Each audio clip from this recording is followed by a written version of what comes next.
It doesn't matter how good you are naturally.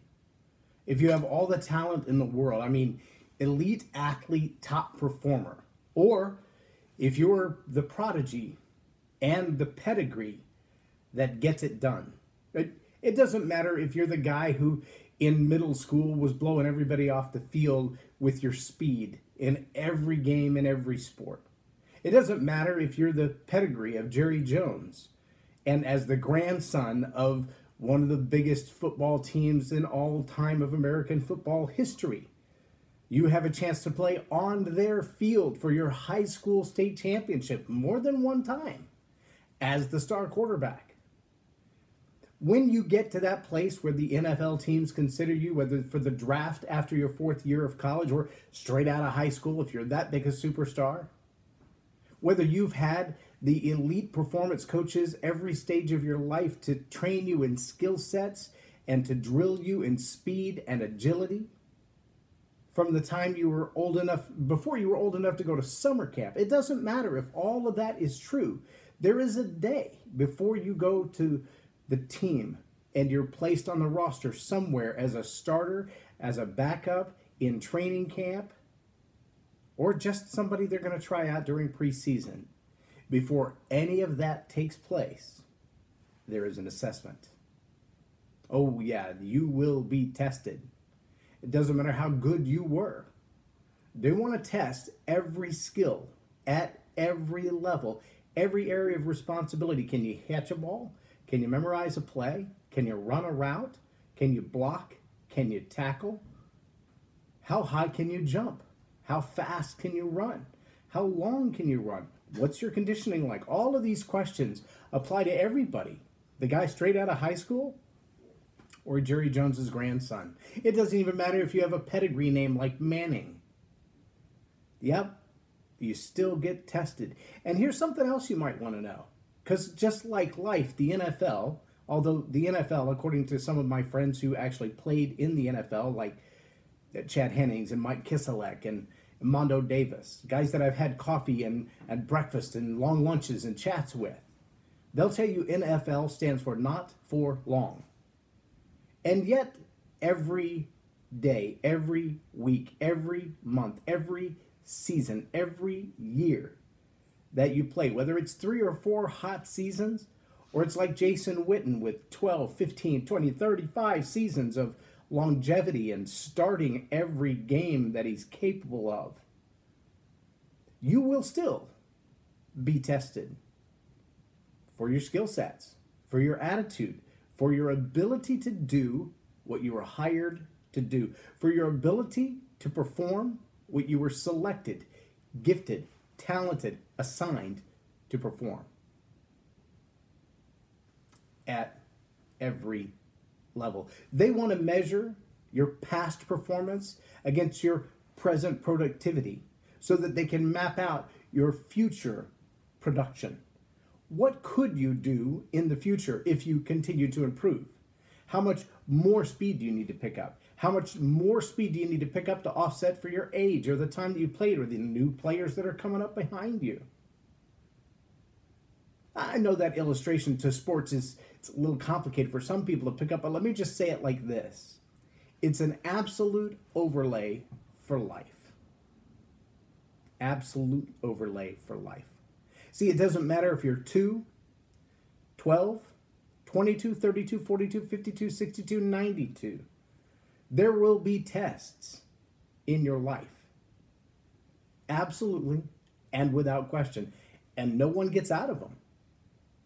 Now, the nice thing to know is that, one, you will be tested on your own gifts, talents, responsibilities, skill sets, area of responsibilities. On your level, you will be tested right where you are.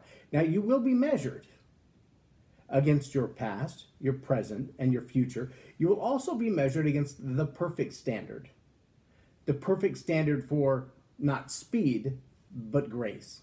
The perfect standard for resilience, for patience, for obedience, for stick-to-itiveness.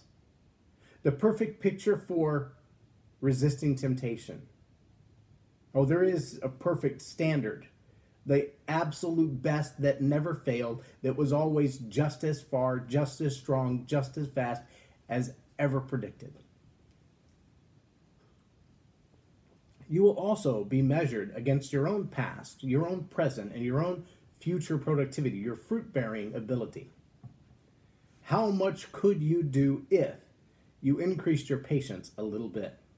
If you increased your listening a little bit, if you increased your obedience a little bit, if you increased your passion, your compassion, your grace, your forgiveness just a little bit, how much would it improve the quality of your life? Well, again, every day, every week, every month, every season, every year of your life,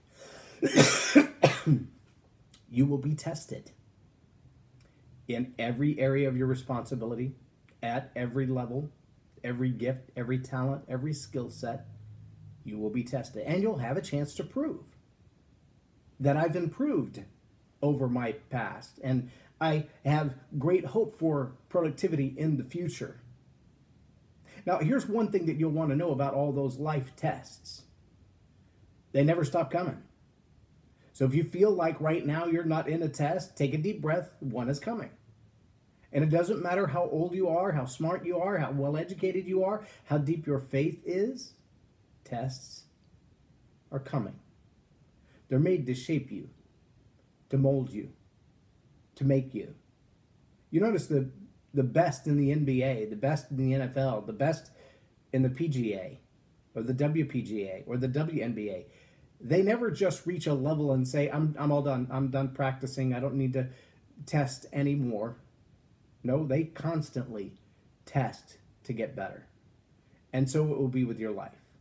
Here's one major difference, and that is that all of your tests, regardless of your vocation, regardless of your education, your life tests are all open book. Every one of them. Open book. You can crack open the owner's manual, the training manual, the student guide, the teacher guide, the mentor's guide, the mentee's guide at any point in the test. Every time. It doesn't matter what level you're on when the test comes. It doesn't matter what your educational qualifications are when the test comes. Are you a neophyte or a PhD?